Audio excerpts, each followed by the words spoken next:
வணக்கம், உங்கள் மீனவன்.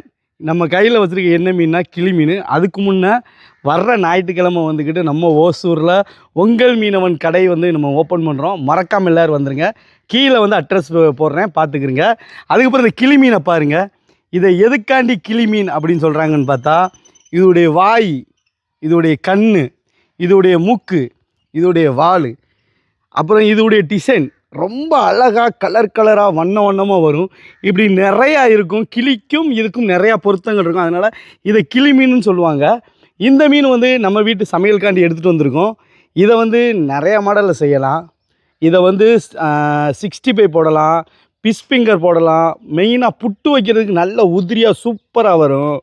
அப்புறம் குழம்பு வைக்கலாம், மண்டை பகுதியை குழம்பு வைக்கலாம், பொரிக்கலாம், எல்லாத்துக்குமே. அதே மாதிரி போன்லெஸ் 1% முள் இல்லாமல் தனி மீட்டாக எடுத்து சமைக்கலாம். அதே மாதிரி இதில் சென்று முள் மட்டும் தான் இருக்கும். நிறைய பேர் நம்ம வஞ்சர மீன் தான் ரொம்ப ருசியான மீனுன்னு நம்ம அதை மட்டுமே வாங்கி சாப்பிட்றோம். அதை தாண்டி ரொம்ப சுவையான மீன்கள்லாம் நிறையா இருக்குது. அதனால இதை சொல்கிறேன். முடிஞ்சால் ஒரு தடவை ட்ரை பண்ணி பாருங்கள், சூப்பராக இருக்கும். எக்ஸ்போர்ட் அதிகமாக பண்ணக்கூடிய மீன்களில் ரொம்பவே முக்கியமாக வகிக்கிற மீன் இந்த மீன். இது வந்து கடலில் வந்து நிறைய பவளப்பாறைகளுக்குள்ளே தான் இது வாழும். கடல் பாசி இதுகளை தான் சாப்பிட்டு வாழும். பாருங்கள், தூண்டியில் பிடிச்சது பார்க்குறதுக்கு எவ்வளோ ஃப்ரெஷ்ஷாக இருக்குது பார்த்தீங்களா? அப்படியே சும்மா பயங்கரமாக இருக்குது. கடல்லேருந்து அப்படியே இப்படி தான் ஓடும், திக்கு இப்படி ஓடும்.